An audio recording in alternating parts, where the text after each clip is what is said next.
Hello friends, welcome back to my channel. I am Manoj Kumar और दोस्तों फिर से आ गया हूं मैं तुम्हारे पास कुछ ऐसे टॉपिक्स लेकर जो आप में से किसी भाई ने पूछे और छोटी छोटी चीजें पूछ के आप अपने भी कंसेप्ट क्लियर करते हो।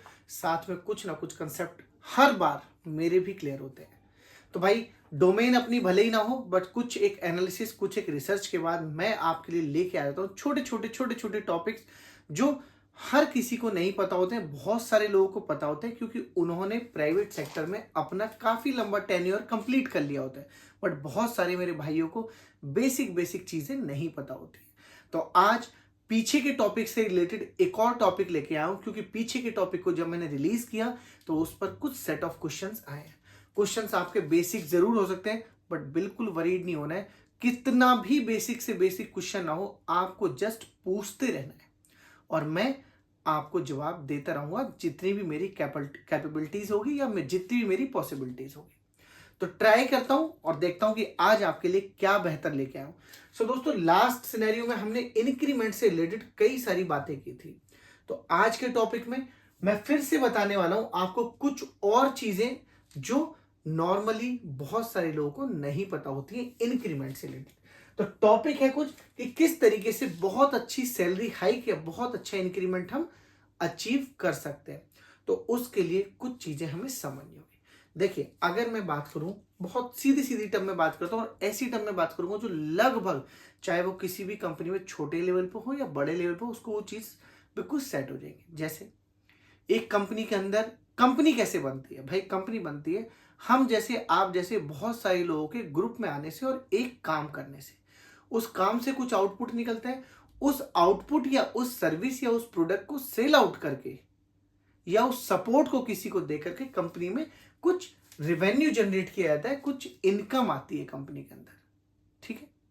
तो जो इनकम आती है उसी इनकम से हम सभी लोगों को सैलरी भी मिलती है और उसी से सभी के इंक्रीमेंट भी पॉसिबल हो पाते हैं अगर कंपनी सही डायरेक्शन में जा रही है तो।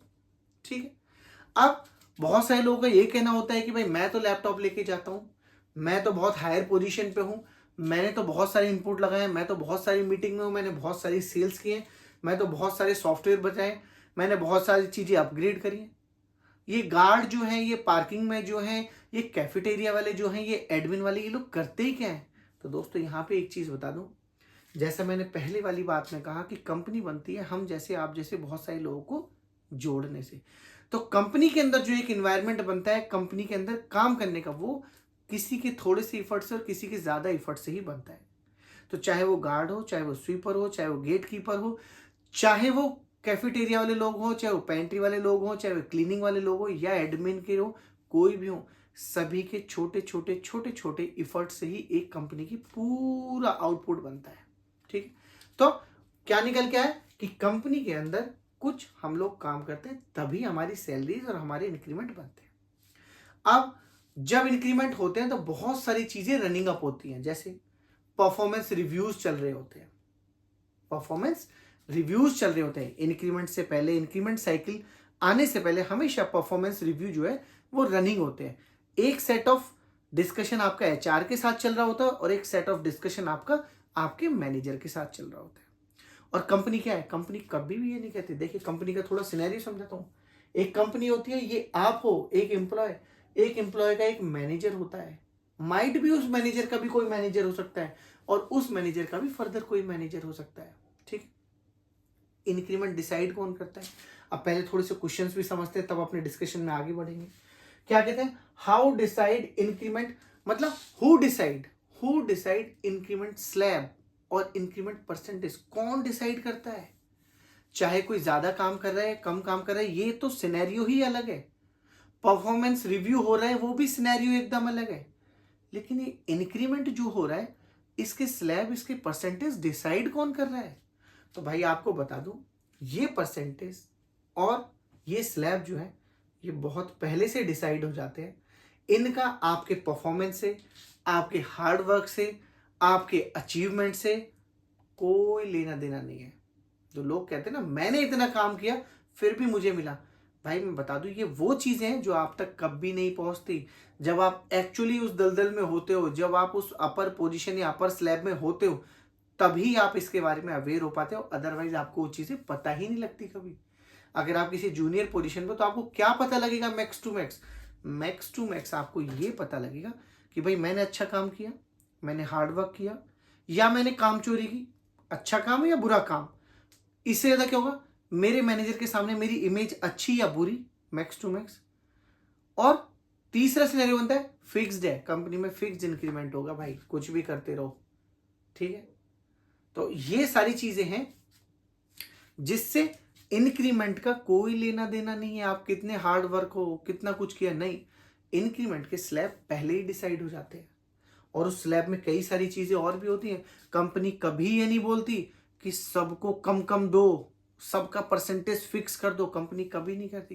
कंपनी और टॉप मैनेजमेंट इंक्लूडिंग एचआर वो एक स्लैब डिसाइड करते हैं, अलग अलग रेंज के स्लैब, 0 से 5%, 5 से 7%, 7 से 10%, 10 से 12%, 12 से 15, और कुछ एक्सेप्शन स्लैब्स भी होते हैं, लाइक 20%, 25% एक्सेप्शन स्लैब्स भी होते हैं। अगर आपने सच में ही ऐसा कुछ काम कर दिया है, आपने ऐसे झंडे गाड़ दिए कि पूरी कंपनी आपकी वाहवाही कर रही है, आपको सारे लोग जानने लगे और आपके प्रोजेक्ट को, भाई आपके प्रोजेक्ट से बहुत अच्छा रिवेन्यू जनरेट हो गया है, कंपनी को बहुत ग्रोथ मिली है, सब लोग जानते हैं, तो आप एक्सेप्शन वाले स्लैब में आओगे। और कंपनी कभी नहीं कहती कि जिसने सबसे कम काम किया उसको सबसे नीचे डालो। ये किस पर डिपेंड करता है? ये डिपेंड करता है दोस्तों एम्प्लॉय के मैनेजर पर।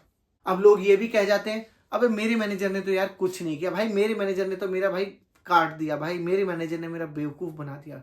ऐसा नहीं होता है। सच्चाई क्या है, जब कभी आप मैनेजर बनोगे तब आपको पता लगेगा कि कितने प्रेशर्स में रहते हैं ये मैनेजर्स भी। दिखने में हम जैसे आप जैसे ही लगते हैं कि भाई लोग हैं, सही है, खाना पीना घूमना काम प्रोजेक्ट मेल सब ठीक है, लेकिन इनके ऊपर हमसे ज्यादा प्रेशर होता है। ये कीबोर्ड पर बैठकर या लैपटॉप पे बैठकर वो काम नहीं कर रहे होते, ये एक्चुअली प्रेशर और टास्क हैंडलिंग का काम कर रहे होते हैं। तो समझाता हूं आपको कि एक एम्प्लॉय जब अपने इंक्रीमेंट के लिए अपनी मैनेजर से डिस्कशन करता है, तो वो मैनेजर आपका स्लैब डिसाइड करता है, क्योंकि उसको पहले से मिल गए कुछ मैनेजमेंट के स्लैब कि किस स्लैब में आपको डालना है। ये आपका कॉल है, ये मैनेजर का कॉल है। तो वो मैनेजर आपको किस स्लैब में डालेगा, और उस स्लैब में डालने के बाद भी उसकी जद्दोजहद, उसका हार्डवर्क खत्म नहीं हुआ। और माइट भी हो सकता है उस मैनेजर का भी एक मैनेजर हो, और उस मैनेजर का भी एक मैनेजर हो। तो पहला मैनेजर जो करंट आपका मैनेजर है, वो आपको किसी स्लैब में डाल भी देगा, माइट भी आपके साथ उसकी रिलेशनशिप, आपके साथ उसका व्यवहार, आपके लिंक, सब कुछ उसको पता है। बट मैनेजर के मैनेजर को तो आपके बारे में हो सकता है पता हो, ना भी पता हो। तो उसके साथ डील करेगा आपका मैनेजर, और वो बताएगा कि इसने क्या किया है, नहीं किया है, इससे क्या हुआ है, नहीं हुआ है।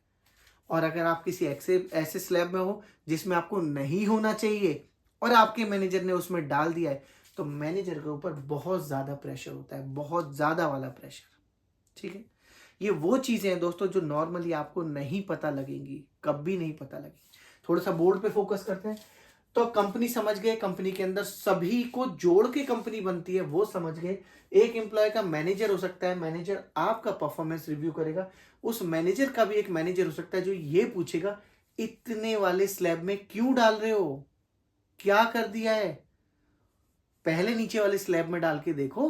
अगर नहीं मानेगा तो बात करेंगे ना, पहले डाल तो दो, नेगोशिएशन तो करो। तो ये करेगा। फाइट भी, इसका भी एक मैनेजर हो सकता है, कुछ भी हो सकता है। तो ये एक स्लैब है। अब आते हैं हु डिसाइड इंक्रीमेंट स्लैब, बहुत क्लियरली है, with the help of HR team, HR higher authority and top management ये स्लैब डिसाइड करते हैं कि इस बार हमें क्या करना है। ठीक है, उसके बाद क्या होता है, मैंने बता ही दिया, upper level and HR team ये डिसाइड करते हैं कि भाई क्या इंक्रीमेंट के स्लैब होने वाले। What does my manager and my hard work, भैया जो भी काम मैंने किया है क्या उसका कोई एक्चुअल सिग्निफिकेंस है, या मेरा मैनेजर जो है वो क्या करेगा। भाई आपका मैनेजर क्या करेगा, मैं समझाता हूं अभी। What says company and HR about increment, मैंने ये भी बता दिया कि एचआर कभी नहीं कहता कि सबको नीचे वाले में डालो। कंपनी कभी नहीं चाहती कि जो सबसे नीचे वाले लेवल पे उसको ऊपर या उसको अच्छा इंक्रीमेंट मत दो, कभी नहीं कहती। किस स्लैब में डालना है ये डिपेंड करता है आपके मैनेजर पर। और उससे भी ज़्यादा डिपेंड करता है क्या वो मैनेजर आपको स्लैब में डालने के बाद में जस्टिफाई कर पा रहा है। अगर वो नहीं कर पा रहा है, या वो कम बोलता है, या वो शांत रहता है, उसका कम्युनिकेशन उतना अच्छा नहीं है, या उसकी लोगों के साथ उतनी अच्छी बनती नहीं है, या उसके मैनेजर से उसकी मैनेजर की नहीं बनती है, हजारों सिनेरियो हो सकते हैं दोस्तों जिसमें ड्रॉबैक हो सकता है, जिसमें लॉसेस उठाने पड़ सकते हैं। पूरी की पूरी टीम अच्छे स्लैब में भी हो सकती है और बेकार स्लैब में भी हो सकती है, केवल एक वजह से, मैनेजर की वजह से। ठीक है, अब जब कभी भी इंक्रीमेंट की बात स्टार्ट होती है तो परफॉर्मेंस रिव्यू एक चीज आती है। परफॉर्मेंस रिव्यू, हालांकि क्या होता है परफॉर्मेंस रिव्यू, डेफिनेटली मैं आपको बताऊंगा, इन डिटेल बताऊंगा। उसके अंदर क्या डिस्कशंस होते हैं, क्या नहीं होते, मैं डेफिनेटली आपको बताऊंगा।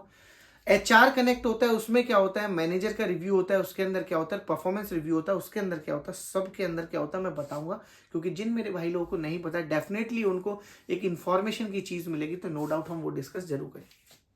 परफॉर्मेंस रिव्यू जैसी चीज आने लगती है, आप अपने प्रोजेक्ट्स परफॉर्मेंस रिव्यू में जो भी कुछ होगा उसके लिए बेस्ट आप क्या कर सकते हो, बेस्ट कर सकते हो, ये लिस्ट डाउन करके रखो पहले से पहले, एचआर कनेक्ट होने से पहले, या परफॉर्मेंस रिव्यू के पोर्टल पर अपनी परफॉर्मेंस रिव्यू भरने से पहले, अपने मैनेजर से कनेक्ट करने से पहले लिस्ट डाउन करके रखो अपने प्रोजेक्ट, अपने अचीवमेंट की एक लिस्ट बना के रखो।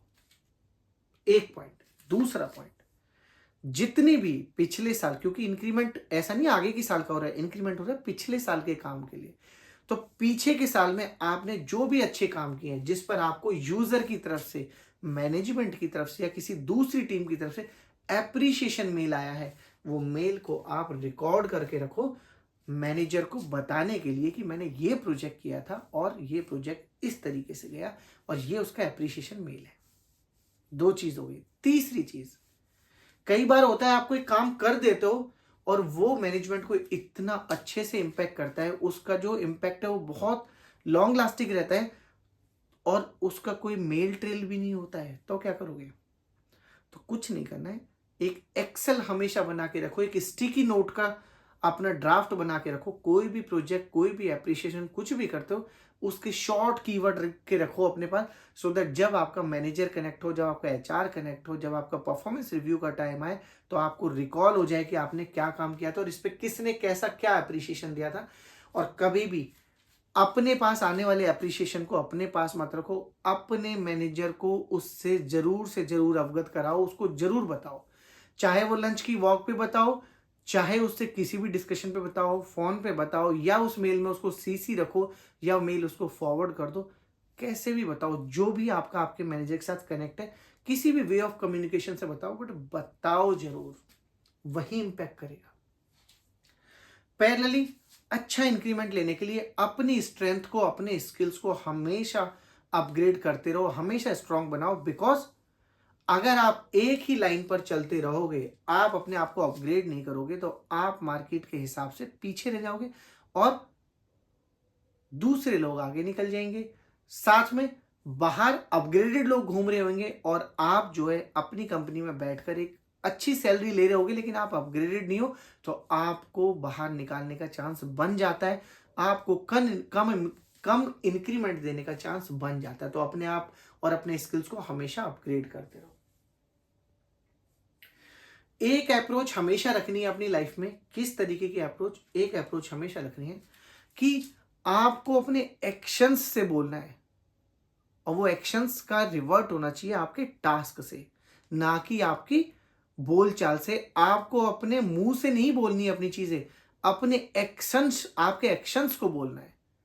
आप जब अच्छा काम करोगे तो सामने वाला ऑटोमेटिक कहेगा हाँ यार तुमने ये काम किया था बहुत अच्छा है, बजाय कि तुम बिना काम किए हुए किसी के साथ जुगलबंदी बना करके कहो कि अरे यार मैं तो बहुत काम करता हूं और ऐसा है और वैसा और मैं तो ऐसा कर देता हूं।